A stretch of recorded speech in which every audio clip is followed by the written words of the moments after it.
Hello everyone, today I'll be going over how to share your screen on Cranium Cafe and how to direct students to share their screen on Cranium Cafe.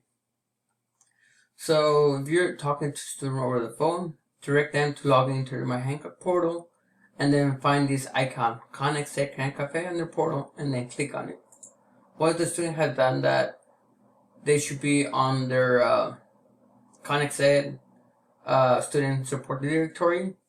You can direct the student to scroll down and find you based on the department, and the departments are alphabetical order, so we can scroll all the way down, or they can just type your name and then they'll find you that way.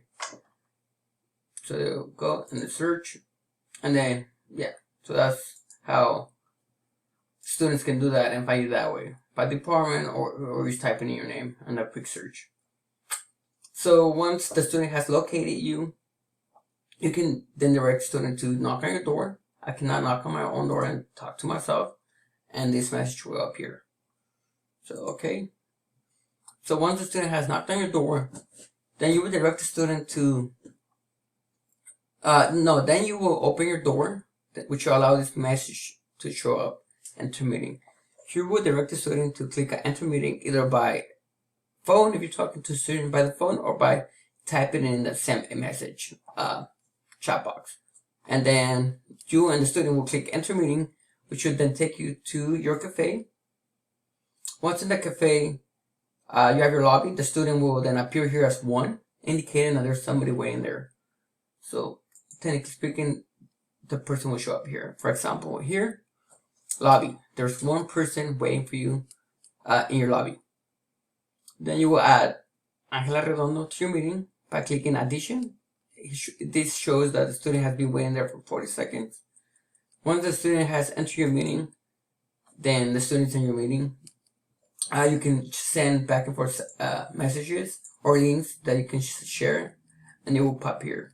Something to point out: if you're talking to the student over the phone, if your computer has a mic, you will have some interference, because then you will have 2 ways of communication going at the same time.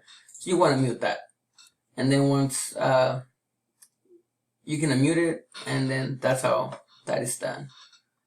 So if I wanted to share my screen, and I already installed the links to be able to share my screen, you'll be able to see this option, share screen. So you will click on that.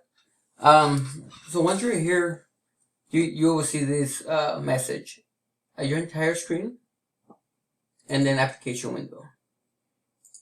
Entire screen, you'll be able to share your entire screen, all the tabs. If you want to, I like this option better, because when the student shares the entire screen, or you share the entire screen, you can see all the different tabs that go back and forth. As you go application window, you can only choose a specific window that you want to share, and that's it.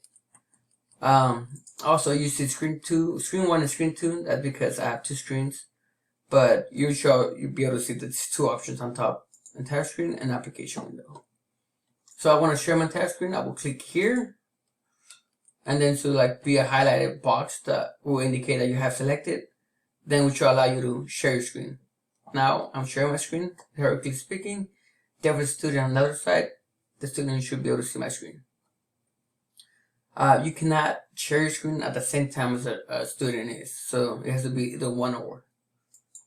Okay, so if the student or if you haven't installed the screen sharing, this is how you will see it, or will appear: install screen sharing.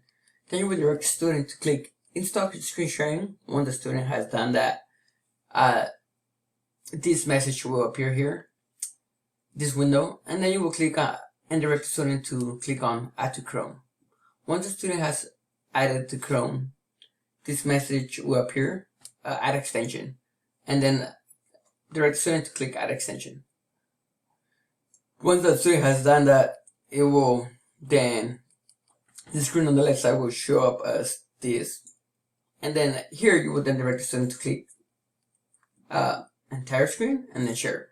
And at this point, you'll be able to see the student screen, and then direct them to go to whatever page you want them to go, and then help them through their FAFSA, FSA ID, or use the portal and help them understand or help them and direct them in the right direction. This concludes my video, and thank you for watching.